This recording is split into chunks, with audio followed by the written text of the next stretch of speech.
Welcome to Pastor Quest. I'm Kyle. I'm Todd. Corey. I'm Austin. We are continuing to play COHORS Cthulhu, a game set in the Roman Empire about people that hunt down Cthulhu and bring him to justice for his many crimes against his ex-wife Linda. Linda Cthulhu? Yeah. Well, I mean Linda Sorrentino. She changed her name back, but yeah, it was a terrible spouse. Yeah, the kids wouldn't even talk to him. No. Yep. Who got custody? Once Cthulhu went MAGA. Who gets custody of Yog Sothoth? Well, I think we all know. Yeah, after they got him spayed, he just wasn't the same either way. Yeah, Cthulhu went out for a cigarette and then slept under the sea for 1 million years. Tale as old as time. Yeah. Jod, who are you playing? I am Gerfrid. Is that her actual name, or was that you figuring it out? That's Gerfrid. No, the key to speaking good German is everything has to sound like a question. I see. Oh, is that right? The key to a good German accent is hesitancy. You're either questioning or shouting. Please, our German listeners, chime in on this. We need to be brought to justice every once in a while. Right, yes. We have faced so few consequences for the shit that we say week in, week out. Somebody take us to fucking task. Please. I just love the idea that German is either quizzical or demanding. Right. And I don't think the Germans will disagree. Right now, somewhere there's an Austrian just shaking his head. Yes. She is the scout, and she has a bow and arrow. Excellent. Just the one? Yes, it's reserved for a cop. Yeah. A legionnaire, I'm sorry. Yeah. She has a quiver of bows, but just the one arrow. Corey, who you got? Well, I'm playing the Greek courier / schemer, and it's odd because Todd and Austin are both playing characters with Germanic backgrounds, and he's the only non-German, but he's got a German name, Herodion. Yeah, but he's kind of an idiot. He's Atlantean background that he constantly talks about. He's kind of a one-upper. He's type 1/8 guy. Atlantean. Right. He likes to talk about it and talk about how much better his life is than yours and all the cooler stuff he's done. He's full of shit. Gotcha. Yeah. Like every schemer. He's kind of a politician-y. He's a good-looking dude. Yeah. He drives a chariot with flags for the last emperor on the back. Is Greece the Florida of the Roman Empire? Got to be more like South Carolina. Oh, okay. You would think, Yeah. It's got some nice spots. Food scene in Athens is pretty good. Yeah. Austin? I'm Egino, the mystic, the Germanic priest who's in his 50s, so obviously ancient. Well, please don't say that where Todd can hear you. I mean, during Roman times. Obviously, yes, that is true. Todd is ancient. But the period in which we're playing, people were used to, you were middle-aged by the time you were 25. Well, that's a funny joke. I mean, not remotely true, but a funny joke. Yeah, I mean, in the ancient world, people did live to older ages. You guys know that, right? I've read the Bible. Yeah. They get up Methuselah. to the hundreds. He was like 47. Yeah. Your guy's essentially a wizard, though, right? Yeah. I mean, he's got a pointy fucking hat in his art, so. Does he? This is a hood. It's a pointy fucking hood, okay. Why's everything a fight? I don't know, but Cthulhu has a good divorce lawyer if you... Yeah, you're right. All right. You guys are in the village of Lupford. You came there carrying the head of your trade caravan, Caius, who'd been injured after fighting some strange and bloodthirsty people. You also brought one of those people, Walthram, with you, who insisted he didn't remember any of the attack and talked about some curse in Lupford, which you resolved to investigate, because that is the point of this adventure. So, you're all sleeping soundly, safe within the confines of the village longhouse. Corey, let's talk about Herodion. Yeah. Are there any traumatic events in his past? Well, he was a slave. It sounds pretty traumatic. Yeah, he didn't like that. Yeah? Gave it up. Cold turkey. Yeah. Opted out. So how did he escape? Was it, did he run away in the night? Did he somehow satisfy his contract, or did he engage in terrible violence? Well, I could tell you what he would tell people. Yeah. But I'm not going to do that. I'm going to tell you what actually happened. I see. He annoyed the piss out of everybody. His masters, other slaves, and they all were like, dude, just fucking go. Here's $100. I will pay you to leave. Yeah, and some grain. Yeah, okay. I respect that. I've gotten out of so much work by doing the exact same thing. Oh, yeah. Todd, what about Gerfrid? Gerfrid has been touched by shadow. All right. She was in a group that she was scouting for, and they were set upon by cultists of Mormo. Oh, classic Mormo. And she's got a sigil on her skin that she's never been able to remove as a legacy of that encounter. She saw lots of strange and cruel, evil things. I would say that's traumatic. Well, in the middle of the night, Gerfrid awakens. I am awakened! It's a bleary, disorienting world that she awakens into. It's hard to see, but she sees two cultists of Mormo that she remembers from her past closing on her, clearly ready to deal death. Now, it's important to note that Austin and Corey, your characters, were just awakened by Gerfrid screaming, and you're standing up and trying to console her. Todd, these two cultists, brandishing weapons and gnashing her teeth, screaming obscenities and pledging themselves to foul gods right in front of Gerfrid. What would she do? Let me just spend 3 threat over here for no reason. Oh, God. Oh, Lord. Gerfrid, there are no men attacking you. We're at Theoden's house. It's safe. The first thing Gerfrid is going to do, you said there were 2 cultists, correct? Yes. The first thing she is going to do is throw her spear at the one who is on the right. Excellent. So we can't see these things, right? Nope. We are the cultists. I'm just going to throw that out there. Oh. What? Okay, Todd, to hurl the spear, which I approve of, is coordination and fighting. Okay, coordination is 9, fighting is 3, so that makes my target number 12. Yeah, it's a base difficulty of 2. Can Herodion help with this? He'll, like, open his shirt to give her a better target. Yeah, you can help. Okay. No. I'm just making joke funs. Do we know that it's you he's throwing it at? We don't know anything. Okay. No, but you know what, Todd? got I'm going to go to. ahead and spend a threat here and give you an extra die. You're guided by your anger against these cultists of Mormo. I don't think that's fair. So I'm rolling 3d20. My target number is 12. Well, I rolled a 4, a 17, and a 20. Wah, wah. Yeah. Take that, Kyle, you dastardly bastard. So 1 success, 1 success, 1 complication. 1 epic fail. Yeah.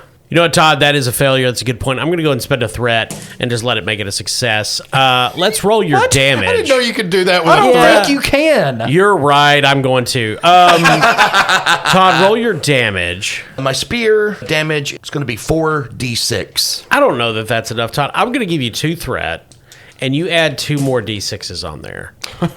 Kyle's got places to be tonight. I had a ton of threat from the last time, and I believe in America. Well, doesn't the second D6 cost 2 threat, Kyle? No, it actually does not. No, it really doesn't. That is the case when you're buying d20s with momentum or threat. Oh. But when you're actually spending either momentum or threat on damage, it's just 1 for 1. Okay. So I'm rolling a total of 6d6. Yes, against Austin. Okay. You're number 2. He picked the second cultist. Okay, I rolled a 4 and a 3, so those go away. And then I've got a 1, a 2, a 5, and a 6. So that's going to be 5 damage and 2 effect. So, Austin, do you have armor or anything? I do. I have armor 1. So that's gone. The second piercing won't do anything. So you take 5 damage as the spear slams into your chest. And since you do take 5 damage, that's an injury. It We're is. going to call it impaled by a spear. Of course. Is that what we're calling it? Yeah. Now, from her point of view, Gerfrid has dealt with one of the cultists, but the other is still looking at her luridly with hate in his eyes. Now, Corey, Austin, it's clear to Herodion and Egino right now that Gerfrid is not in her right mind. Her eyes are clouded. She's talking nonsense. She just threw a spear at Egino. I noticed. What would you two like to do? Let's see. I'm going to let Corey go first because I imagine Egino is a mite distracted. Herodion's going to try to use his persuasion to try to reason with her and try to snap her out of whatever kind of hex she's under. So I would imagine this would be gravitas plus persuasion. Sounds good to me. Sounds Okay. appropriate, yeah. My gravitas is 10, my persuasion is 3, and I've got focuses of deception and negotiation in my persuasion. Okay. And we've got some momentum. I'm going to add a third D20 to this. All right. Okay. So target number 13. A 13 and 2 5s, so 3 successes. Wow, that's pretty good. Todd, from a distance, you hear a friend, Herodion, speaking to you. You're not sure from where they're coming from. Corey, what does Herodion say? Gerfrid, you just killed the old guys. Snaps out of it. You're under the influence of... It's probably the lindworm or something. It was not a lindworm. It's a lindworm! It is a Mormos. It is Mormo. No, it's us, you fiend. Quit. You are Mormographic. Todd, roll your will plus resilience. All right, that is going to be a target number of 10. The sigil on my back is ablaze! Okay. Ooh, that's a 3 and a 7. All right. Target number 10. Yeah, good job. Corey, roll 3d6 for the mental damage you're doing to Todd. I don't want to hurt you, but come on. That is a 4 and 2 5s, so 2 damage with 2 effects. Okay, Todd, do you have any courage? Well, Kyle, I have numb to the horrors. For some reason, blood, death, and violence don't affect me mentally. I can increase my courage resistance by +6. Well, German. So that would not apply right now, because this is not, you're not really horrified by the violence. You're horrified by the quasi-reality you're experiencing, just opposed to the words of your friend. So what's your standard courage? 6. Damn. You have a courage of 6? I do. I would suspect that talent is being applied there. Yeah. I would say that's what it is, because everybody else should have a courage of like 1 or 2. Yeah. Yeah. That won't apply in this case because it's not blood, death, or violence. That is the horror factor. So you will take 2 damage to your mental stress. And if you want to be brought out of the spell, that is actually what you want to happen. I, however, want you to be resilient. Okay, at this point, Herodion, seeing that didn't fully snap her out of it, is going to use his talent Etu. You know the best method of attack is with an open hand in front and a dagger clenched behind your back. When you've made a successful persuasion-based skill test to influence or deceive an enemy during a scene, if you make a successful surprise attack against them, you may roll +1d6 on that attack. Effects rolled on these additional dice do not themselves produce additional d6s. I don't really know what this means, Kyle. What it's saying is, if you make a successful attack now after your persuasion, Yep. you roll your normal damage. Okay. Right? All the effects from that damage roll, in addition to whatever normal effect they would have, also grant you extra d6s Okay. to do damage with. Gotcha. The effects on those extra d6s do not themselves grant more d6s. Okay. So it's not totally exploding. It just gives you 1 extra round of D6s. That's Okay. right. It does not go in perpetuity. Okay, I'm going to try this. So how do you do a surprise attack? It says it's on page 25, if that helps. I will look on page 25. Can I get a momentum for that? For being a good game? You know what, Corey? Yeah. You can. That's okay. We get a free momentum. Kyle spent a momentum for a success.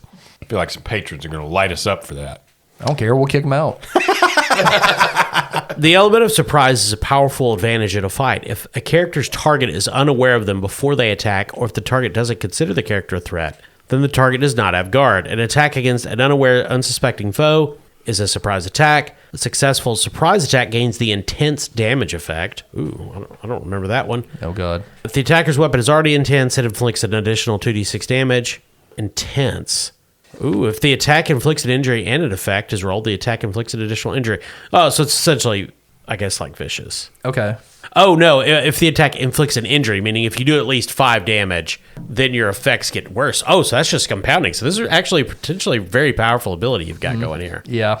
But we got to get her out of this. I'm going to try to sneak attack her with my dagger, so not like my sword or anything like that. So I'm going to say, given the fact that Gerfrid is operating under delusions and is not seeing reality for what it is, that you can actually sneak attack her. Okay.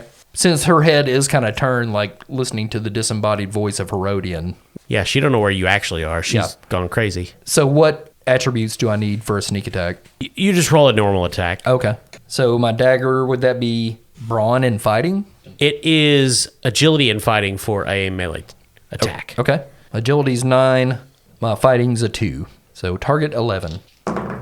It's an 18 and a 19. I'm glad we talked so long about that.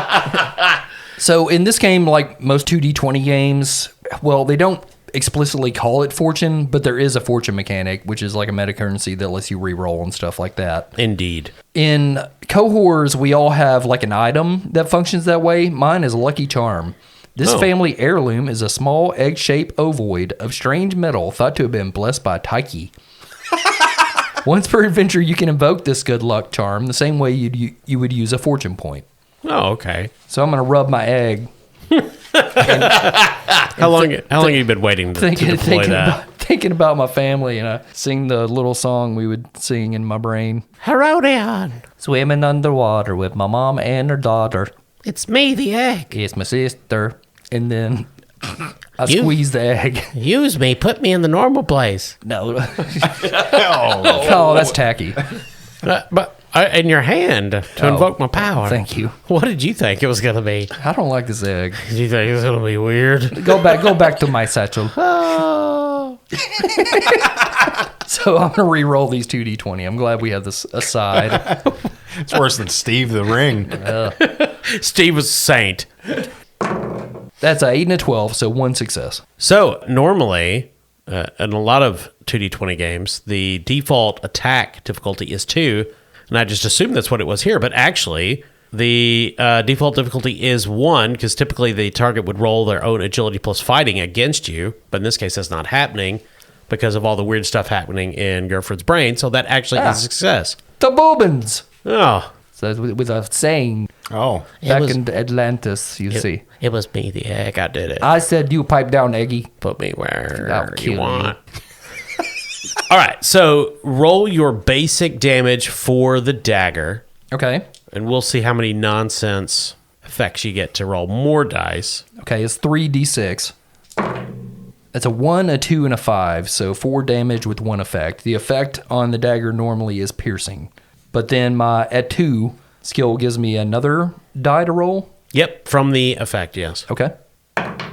That's a 1. So that's 5 damage, and it was a surprise attack, so it is intense, which means you inflict an injury and an additional injury. Okay. So you're going to inflict 2 injuries to Gerfrid Okay. and 5 damage. Okay. Basically, I'm trying to snap her out of this, so I kind of stab her in the side and go, Indy, I love you, and like try to snap her out of it like Short Round did. I was thinking you could just hit her with the pommel of the dagger, but if Oh. you just want to straight up stab her in the ribs, Well, I'm aiming for like the duodenum or something like that she doesn't really need. yeah. That's right. Atlanteans can aim between the organs. Right. Todd, how you looking over there? Well, I am being attacked by the Mormos again, and the sigil that they left on my lower back for all of the eternity is burning and burning. It has 2 golden plates, which could seal the secrets of the universe. Oh, secrets, huh? So you have 2 injuries right now, and I believe you've taken a total of 8 stress in the past 2 attacks. Is that correct? Oh, God. How many? What's your total stress? 10. So you're almost down. So he's got 2 left. Austin, Egino could bring this home and end Gerfrid's reign of terror, hopefully non-violently.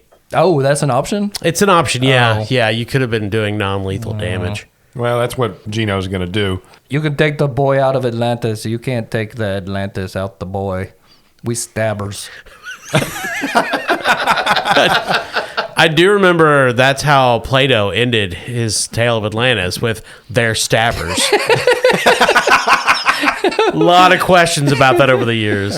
This was later confirmed by Edgar Casey, who was a That's right, yeah. psychic. Originally has family in Kentucky, and Yeah. he did many studies on Atlantis, and the conclusion he came to was they are stabby. Well, you need something to poke that meat to put in the butter. Leonard Nimoy ended every episode of In Search Of with, and as we all remember, the Atlanteans are stabbers. Austin, I forgot what I was doing. that's fine. So Gino's feeling a little unsteady on his feet, so he just kind of angles the spear sticking out of him downwards so he can kind of lean against it as a crutch. I don't think that would work. While he extends his hand out and his fingertips light up again, Kyle, I'm going to use the third spell that I never thought I would use in this game. Egino has Ravens of Woden, which is a ward spell. Oh. This one actually deals with additional morale resistance to the group, so I kind of figured that would never be something relevant here. I'm hoping maybe I can use that to help strengthen Ingert's resolve to break her out of this spell. Who? What's her name? Gerfrid. Oh, there you go. Gringotts, yeah. Yeah, I think you could use that. Okay, so that's an Academia skill, and Insight is my casting attribute. So that's going to be a total of 14 with a focus in religion, which I think probably counts because I'm trying to battle off the magic of occult. Was that correct? I would say you don't know what exactly you're trying to battle off, but your spell is references of Woden, so presumably that could be applied. Okay, It's likely has some sort of religious... All right, so then my crit range is going to be extended to 4. Can I give an assistance roll since I've distracted her quite a bit with stabbings and yellings? I'll say he could have a bonus momentum. Okay. Okay, and I will spend it for a third D20. And this is going to be difficulty 2.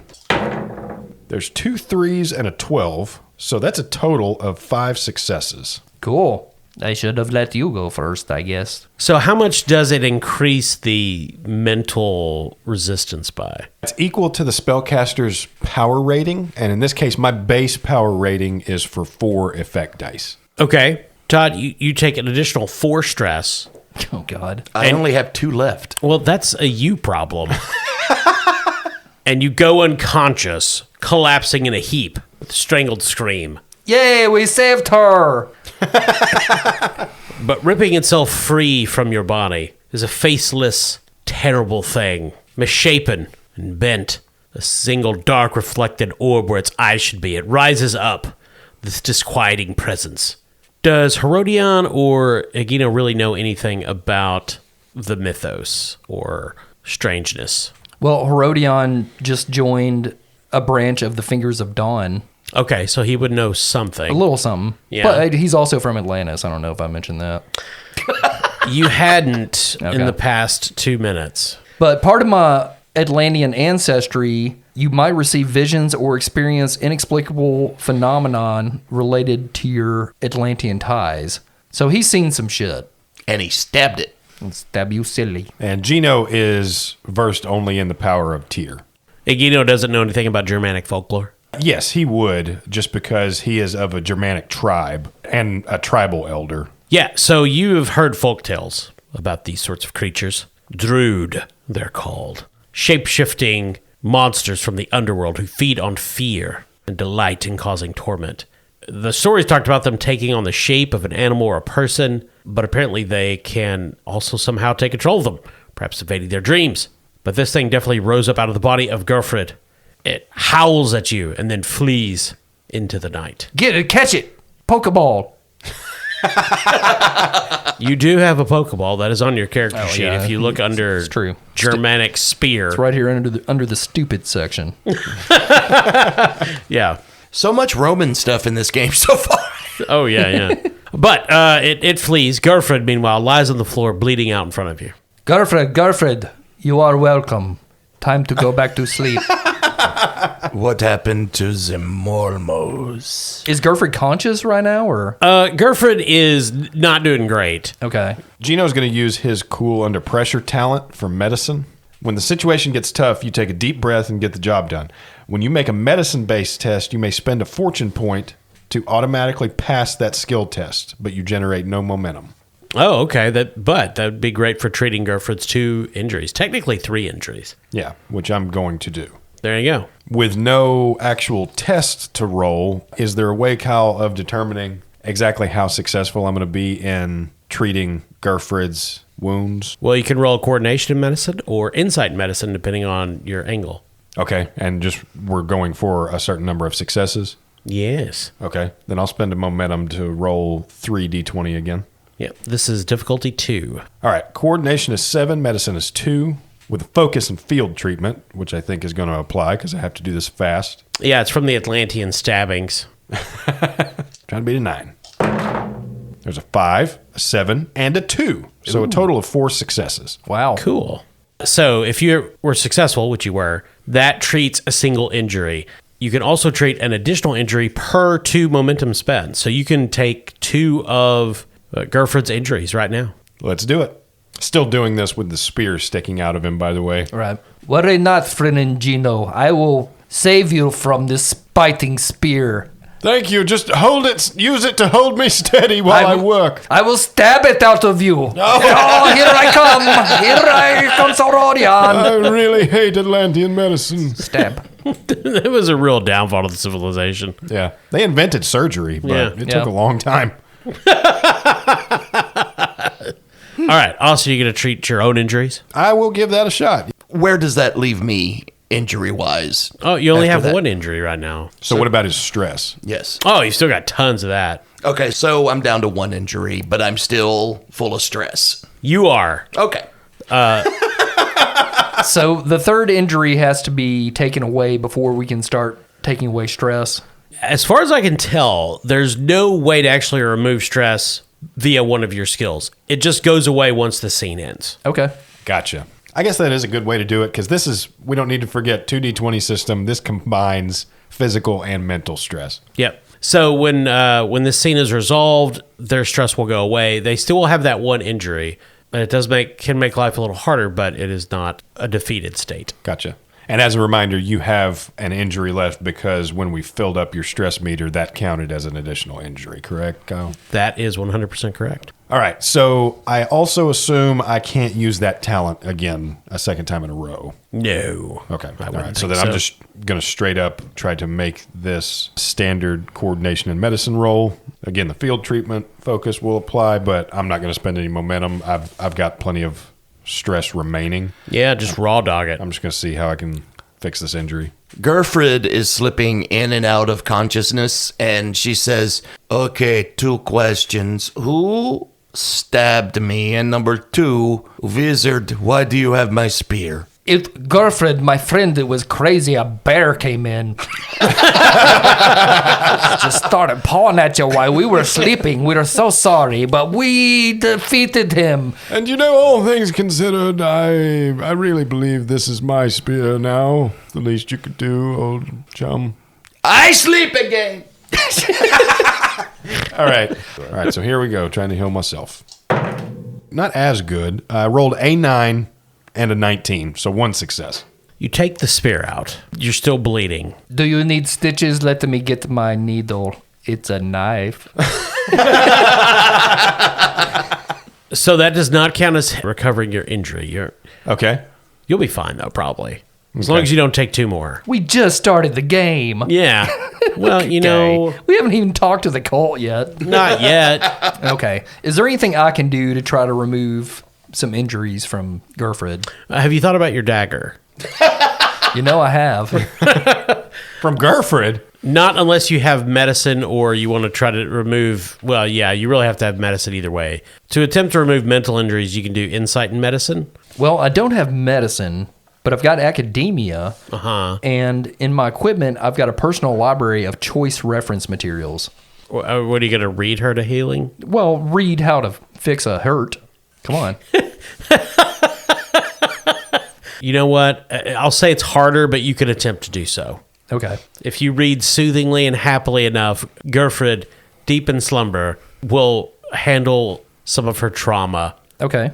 Within her dreams. Yeah. Okay, so I assume this would be coordination, and if I'm using my academia, I have 2 in academia. Well, I would say this would be like insight in academia. I don't know that Okay. your physical coordination will help while you're reading your book. I'm speed reading. No. Something Atlanteans can do, I've heard. You ever tried to read underwater? You got to do it fast. Crazy. It's blurry from all that chlorine.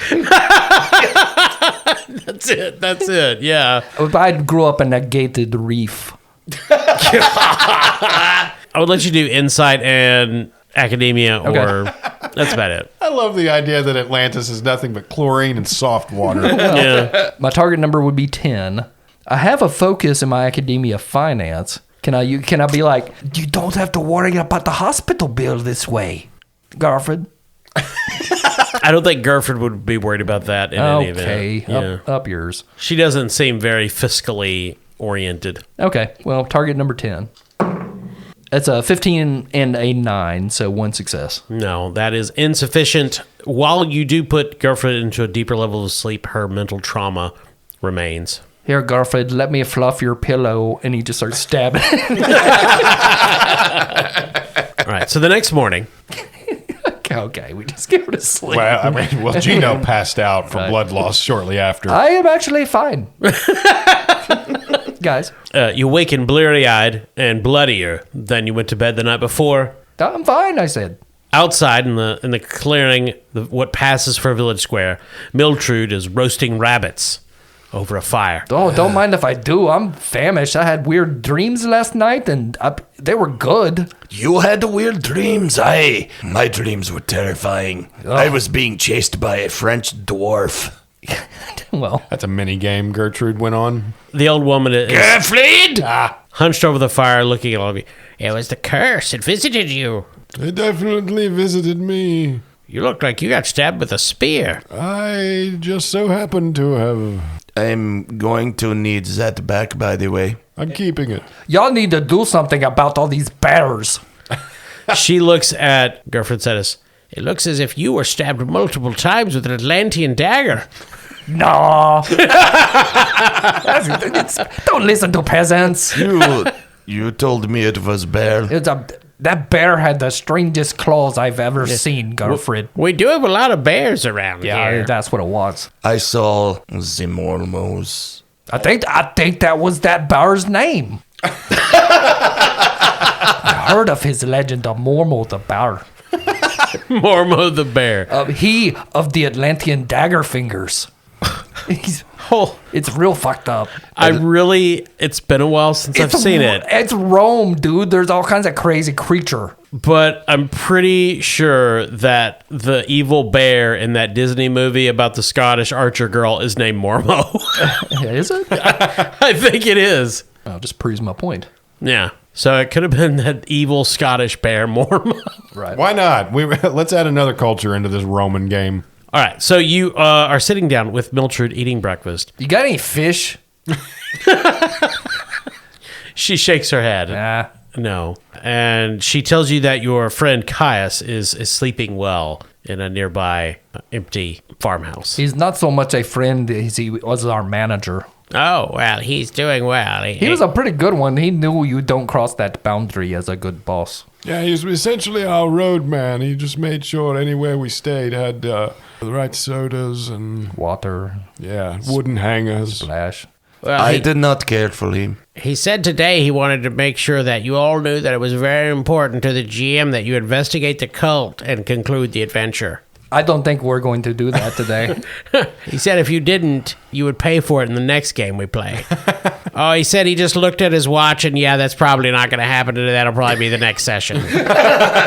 Yeah, that is good. I am filled with stress. Yes, lady, is there anything we can do to heal our friends? Got like a doctor or whatever y'all call doctors? I would like a sausage and a beer! Well, we've got a walk-in clinic, Oh, God. but you have to have an HMO and... That's fucking shit. No. Our town is on hard times. You could check with Gislin and Ingolf. They do have dark magic.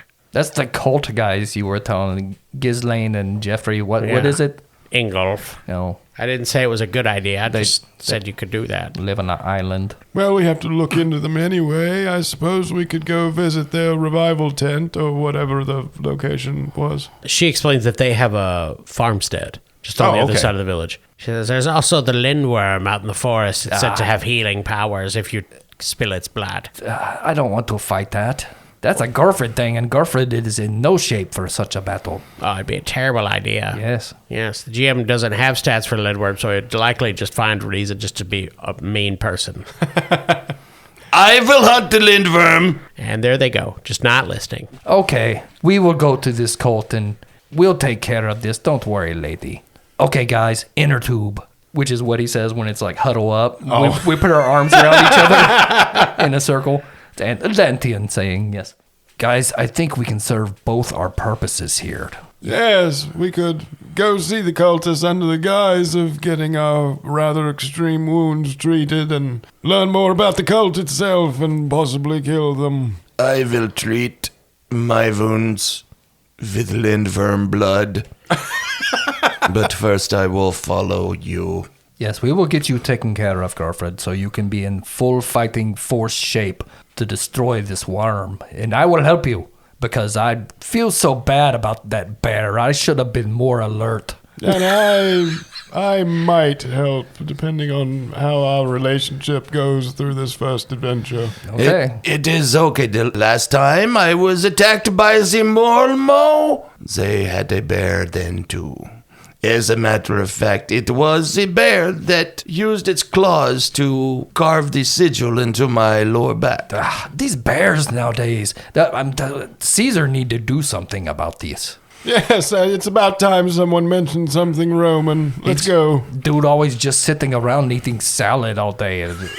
Does nothing. That was my punishment from the Mormos. I now carry on my back the sigil of the Book of Mormo. Yes, but when you die, you will get a planet.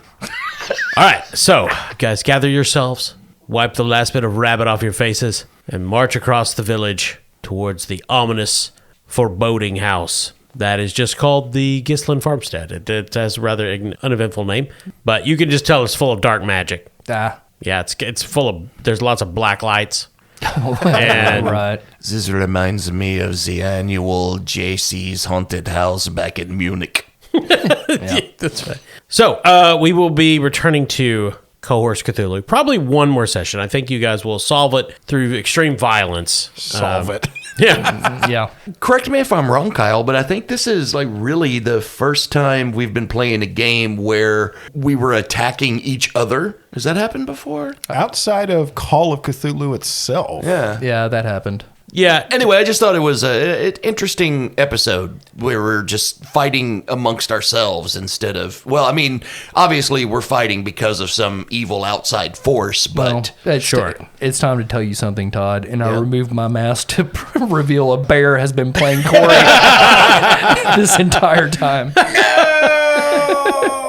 I want to explain some of the recent editing choices. The one where it's just the bear sound for 5 minutes. And all the dung around my seat. why are there so many bees? Empty picnic baskets. Oh, man. That's why Corey changed his blue sky handle to Little Black Rain Cloud. That's a poo reference, by the way. It is. I see. I'm enjoying the cohorts. Yeah, it's fun. Yeah, as always, I love playing 2D20. It is a little strange how far away we're venturing culturally from the touch point of this game's main premise. The 1920s. Rome. Well, I was just thinking more ancient Rome, but Yeah, there's not a single character named Maximus or anything like that. One of the pre-made characters is a Roman guy. I think there was like one option for he's like a legionnaire or something like that. I believe there was a legionnaire, yeah. yeah, it's just so strange. Like, all the characters are very well crafted, and the adventure itself is good. It's just, like, for example, Achtung Cthulhu, the starter adventure for that, A Quick Trip to France, like, that's a wonderful microcosm of what the entire game is. Yeah. And this, I would say, is kind of a side venture, almost. Well, I mean, the Roman Empire was fucking massive, though. It was. Yeah. It's just so strange to... And Germania was a big part. You know, they were constantly fighting the German tribes. I am, to Austin's point, though, I guess if I'd been doing it, I would have first thought, well, the Quick Start adventure should be in Rome. Oh, you'd have us in the gladiator arena so fucking fast. Immediately. Fighting bears and shit. Yeah, not even just like... Immediately. Not even just the historic cultural practices, but I mean, like, ancient Rome had its own entire mythos of religious iconography and gods and all kinds of stuff that would be wonderful to kind of interplay with the Cthulhu mythos. I am very upset that we have not encountered a single aqueduct. I could take you to one. Yes, I used to ride the aqueduct. Well, we will return next week with another COHORS Cthulhu episode. And we're going to be rolling dice. And you know where we got them dice? We got them dice at NorseFoundry.com. Well, shit. That's right.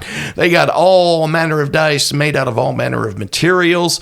They're little rollable works of art. And when you make your purchase at NorseFoundry.com, make sure you enter promo code CHAM. That's CHAM, CHAM, and you'll get the 10% Bastard Quest discount.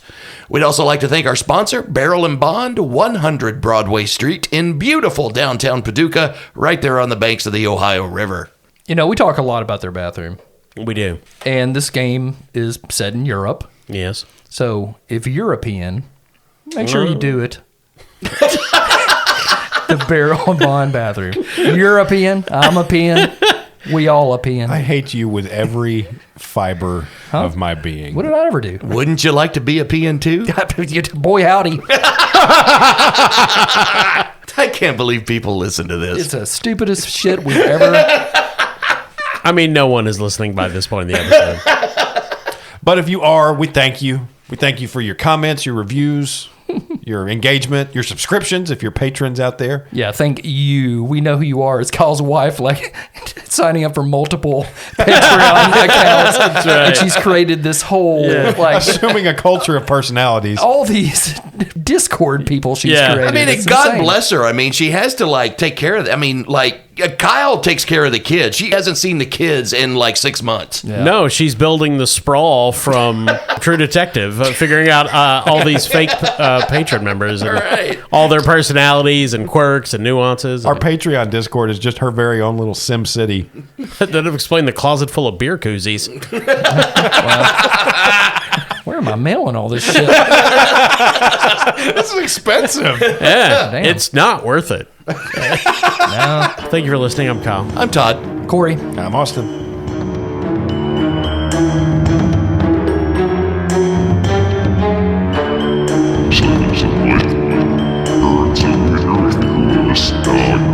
Spets absolut subs